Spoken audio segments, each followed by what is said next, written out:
Hey, always good, man, to give it y'all and talk about sports, basketball in particular. Hoop Dreams fan, welcome to another basketball update.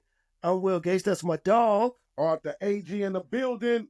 And on the show today, joining us again is none other than Eric Newman of BBall Radio. And fellas, there's so much going on in the association right now.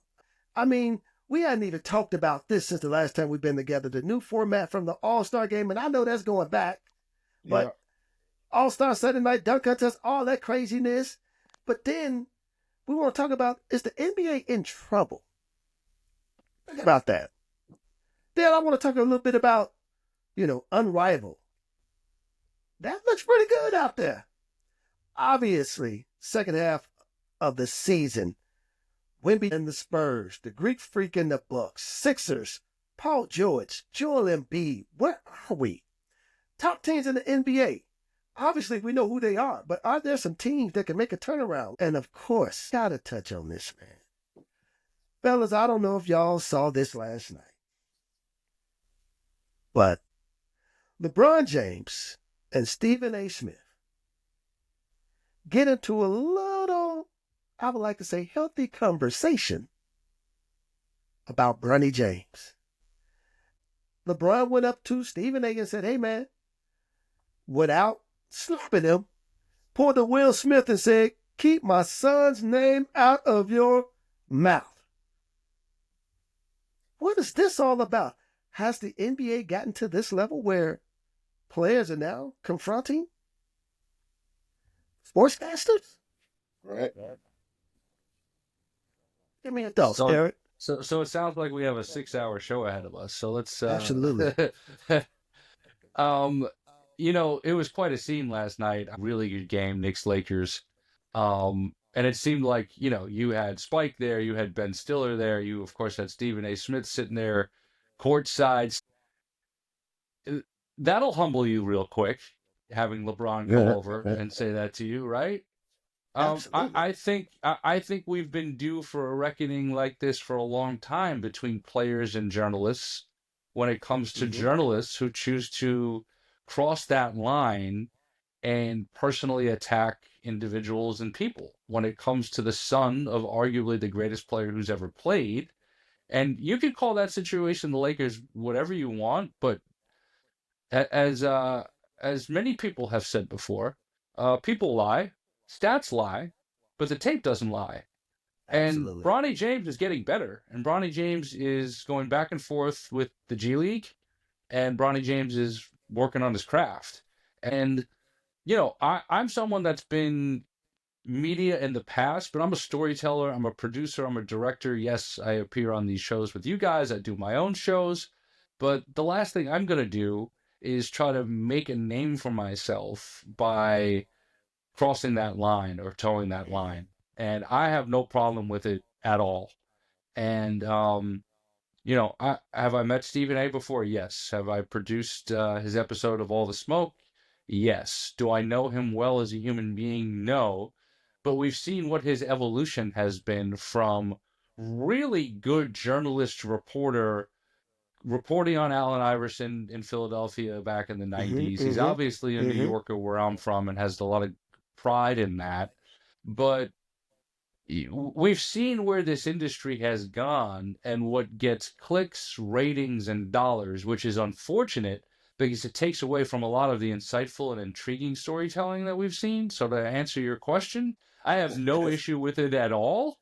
And hopefully people will think twice before crossing that line when they're reporting on someone. So I hope it serves as a deterrent. Interesting you say that. And Agee, I want to toss this at you. What's the line? So what was said? Well, according to Stephen A., and he reported this, on First Take, that LeBron James approached him and said, hey, man, keep my son's name out of your mouth. If you got an issue, with me and you, let's keep it between me and you.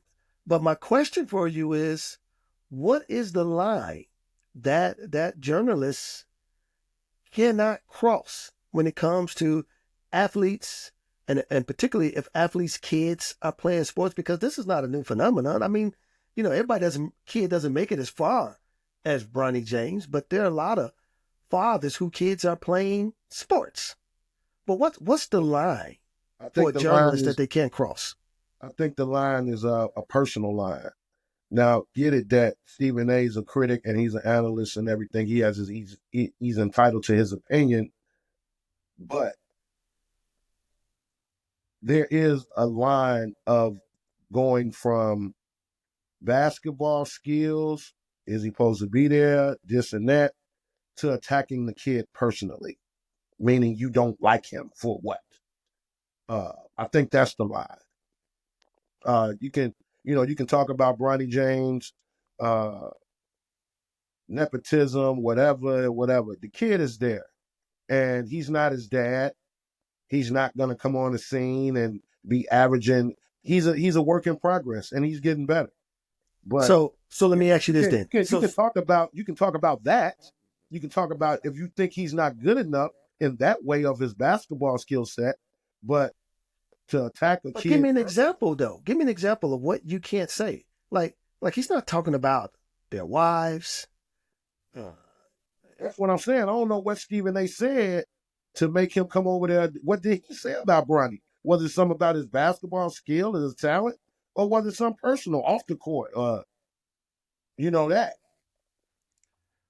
Well, I tell you this, man, that remains to be seen. And Eric, I don't know if you know any more insight in terms of what Stephen A. may have said in particular. But my take on it is when I look at journalists, when they're interviewing players, I just think that it's gotten personal without calling it personal. Because I'm always leery when I hear journalists and they'll say, I'm not talking about them as a person. I think when you start there, you're already insinuating something it's personal in this situation. Because one, I think they could have handled it outside of national TV. But I think on some level, there's this inner struggle going on now between an athlete and the media. What's your thoughts on that? This has been happening for quite a while, and so much of the work that I have been able to do over the last 5+ years is a result of the players and the former players being fed up and them wanting to have their own voices out there. That's the precipice of why All the Smoke was born, so the players can control their narrative. And look how many shows have popped up in step with that. And let's commend all of the players who have put themselves out there to tell the real stories and make sure that their narrative and their truth is known. We would see it back in the day. Like, let's go back to real quick. Newspapers, Peter Vesey, whoever those old school journalists were, right? Like, those guys, I mean, getting home from school knowing you had a new Sports Illustrated waiting was exciting because you would have the incredible photography, but the incredible storytelling waiting for you, so you can learn something and soak it up, right? And there was a journalistic bar set by the great beat writers. Howard Beck is a great friend of mine. Howard Beck covered the three-peat Kobe Shaq Lakers in newspapers before everything went digital, before there was clickbait, and before journalists were trying to make a brand for themselves. Everyone was trying to make a name for themselves to get that byline, to be able to report on a team or have the national scope. But when things became about journalists creating a brand for themselves and clicks and headlines, that's where this problem really started, because you're leading with a headline that some people may not click to read for the context and the nuance of what's behind that headline, and then they're not knowing the full story. But the headline is written simply to make you click. It doesn't matter if that's what actually is in that story or in that video. And that's really where this started. This is over a decade now that this has been going on. So this disconnect, something needs to be done to bring the sides back together so things like this don't happen. And I'm not criticizing Stephen A's hustle. The man has hustled. He has accumulated a lot of wealth. He's accumulated a lot of power in the industry. He's inspired a lot of young people to get into this, right? But sometimes Absolutely. it's the way you do it. It's like speaking on things and citing sources. And of course, we saw what Jaylen Brown wore in the parade last year. His T-shirts state your source. Like, that's the heart of the problem. If you can't state your source, you can't cite your source, but you're going to put something salacious out there or put something questionable out there about the athlete, about their family, or whatever the situation is, then you better have the receipts to back that up. Or you better Absolutely. speak to that athlete and his team and his camp first before putting something out there. This is a business where you have to coexist and you have to have trust and you have to have relationships. And that's the biggest thing for me through my journey in this, where I've produced for obviously all of these like incredibly talented ex-players who have gone on storytelling lane.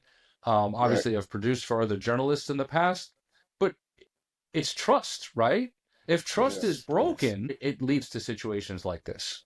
So I can tell you I didn't like the way like there's constructive criticism and then there's tearing someone down because you don't like the way that you feel that they're not providing leadership.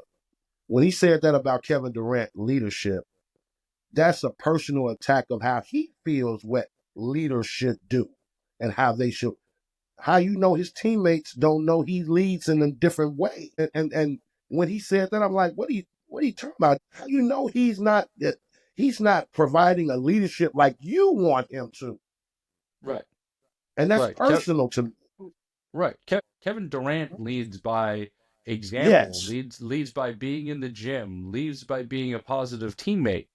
Like every Boisterous. personalities are different. Leadership comes in many different ways. And just speaking on Durant, he had that quote I think or 2 weeks ago about whoever wrote or said what they said about the state of the Suns locker room, and Yeah. he's like, how can you write that and feel our locker room when you're in there, in one moment in time? Every locker room is different, especially before games, right? Players have their own routines. Yeah. A lot of guys, as you both know, need to zone out, get into your own world, don't want to talk to anybody. Yeah. And for people who have never been in that situation on any level, and obviously I don't know the background of all the journalists that are coming through the Suns locker room and have something to say, but you're a high school player, a college player, obviously played pro at any level, or you've coached, you know what that is like on game day. That is something that is, first of all, it's sacred. And the fact that you're in there Yeah. within 90 minutes before tip off is a privilege, right? And then you're going to pass judgment because you feel like, oh, this is not what the locker room should be. Yeah. It's kind of ridiculous. It is. And I even want to add on to that. I think one of the things I struggled with when I'm seeing a lot of these different interviews, when it comes from former players who now turned journalists, I struggle sometimes with them like, did you forget? You should have a better understanding of the locker room. And they give the same push as what has been pushed. But I like what you said earlier too, Eric, about that narrative now that it's about the branding of the journalists, and the players are like, yeah, but it's our branding. But it goes back to what you were saying at first. At one point, it was, I think, a media was just trying to get the information out, write a great story, tell a great story. And then once the players didn't, I hate to put it this way, but doesn't necessarily need, I mean, you got a guy like LeBron James. Does he really need Sports Center per se? Probably doesn't. He has enough followers. He's already created his own media empire. And a lot of these young guys, they now have these own media empires. And I do think there's this struggle of the media trying to ascend back to a place that's been long removed. But fellas, I want to keep this thing going. All Let's talk about some of this current stuff that's going on in the league right now. And it wouldn't be a show if we didn't talk about Luka, LeBron, and the Lakers.